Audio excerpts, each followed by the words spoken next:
ओम शांति। सर्वशक्तिवान निराकार परमात्मा एवं तांकर अवतरित हेबार माध्यम प्रजापिता ब्रह्मा बाबांकर संतुष्टमणि आत्मिक संतान मानंकु हृदयर सहित शुभ अभिनंदन। सुप्रभात। संतुष्टता मनीष जीवन एक सर्वश्रेष्ठ गुण अटे।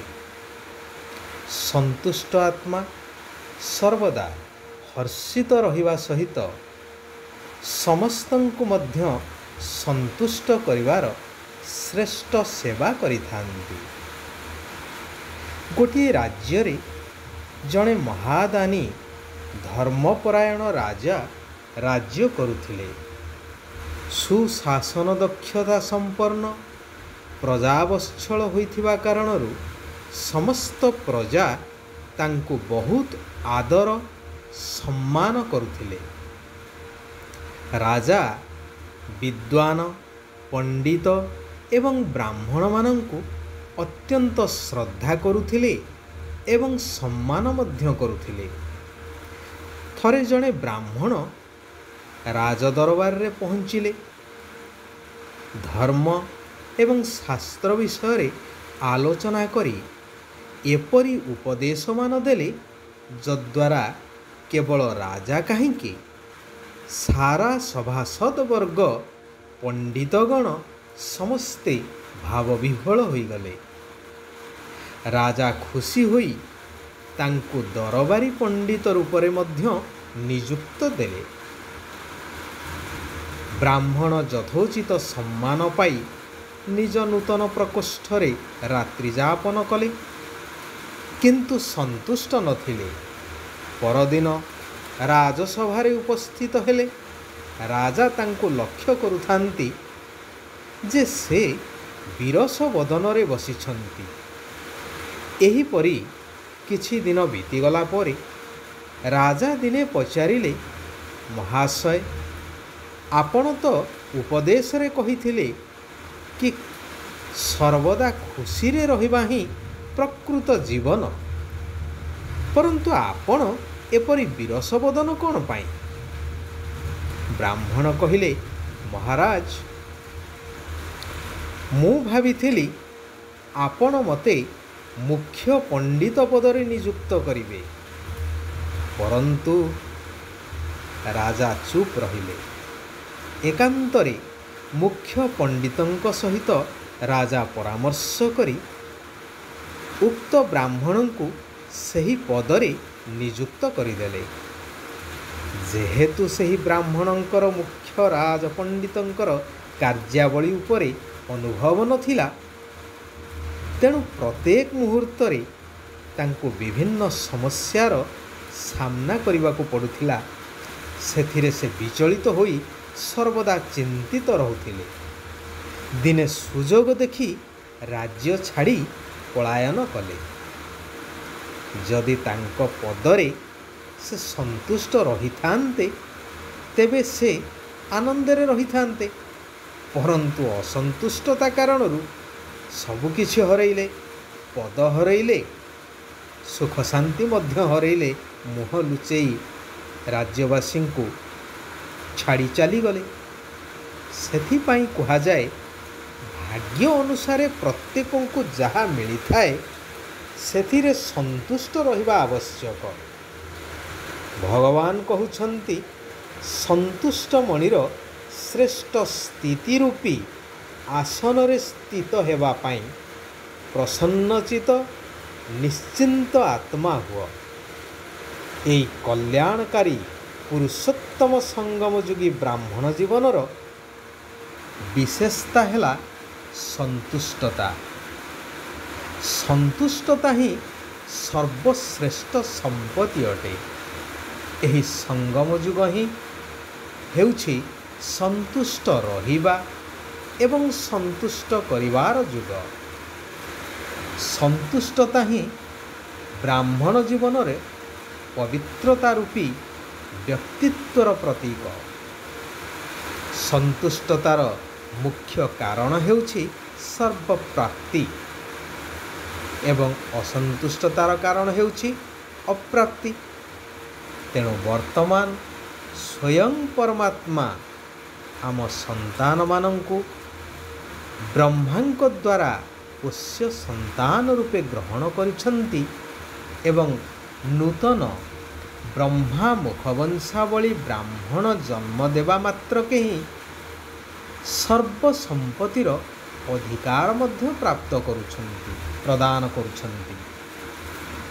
ତେଣୁ ସର୍ବଦା ଦାତା ବିଧାତା ବରଦାତା ପିତାଙ୍କୁ ଏବଂ ତାଙ୍କ ପ୍ରଦତ୍ତ ସମ୍ପତ୍ତି ଅର୍ଥାତ୍ ସର୍ବପ୍ରାପ୍ତିକୁ ମନେ ପକାଇବା ପାଇଁ କହୁଛନ୍ତି।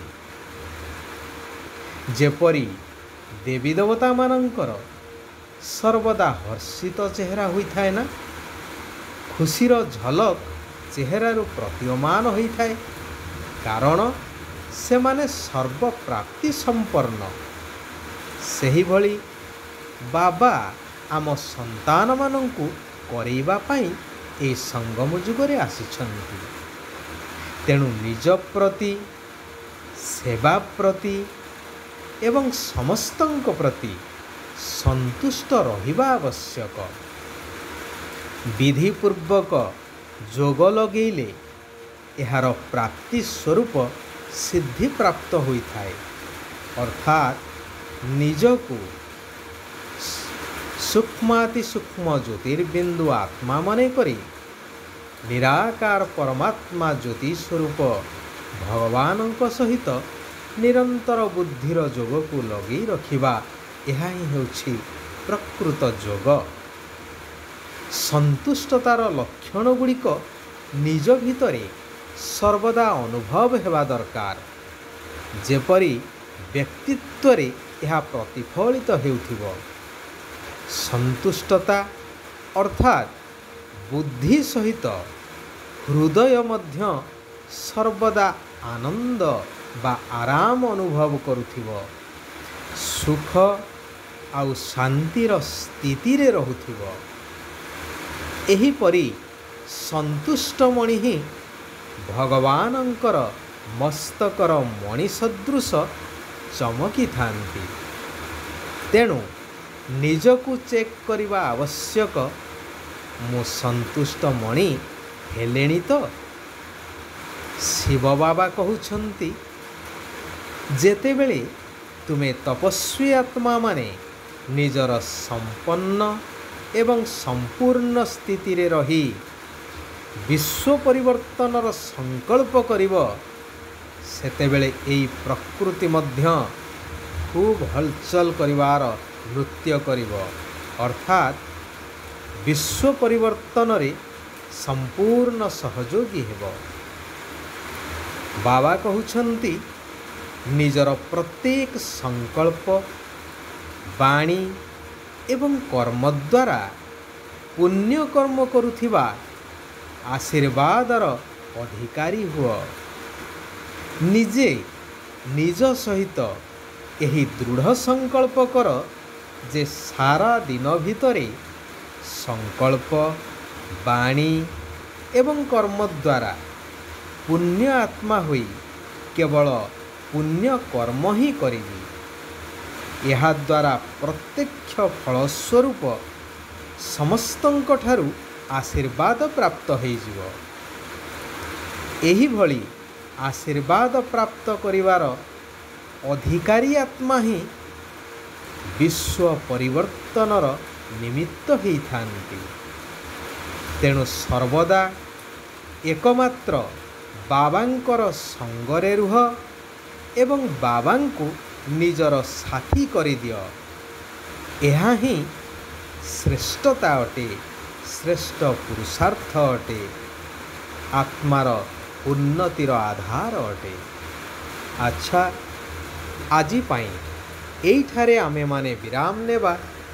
ଆସନ୍ତାକାଲି ପୁନଶ୍ଚ ଆମେମାନେ ଏକତ୍ରିତ ହୋଇ ସେହି କଲ୍ୟାଣକାରୀ ଦୁଃଖହର୍ତ୍ତା ସୁଖକର୍ତ୍ତା ପରମାତ୍ମାଙ୍କର ଆଉ କିଛି କଲ୍ୟାଣକାରୀ ମହାବାକ୍ୟକୁ ଶ୍ରବଣ କରିବା, ନିଜ ଜୀବନରେ ଧାରଣ କରିବା ନିଜକୁ ପରିବର୍ତ୍ତନ କରିବା ସହିତ ସାରା ବିଶ୍ୱର ପରିବର୍ତ୍ତନରେ ନିଜକୁ ସହଯୋଗୀ କରିବା।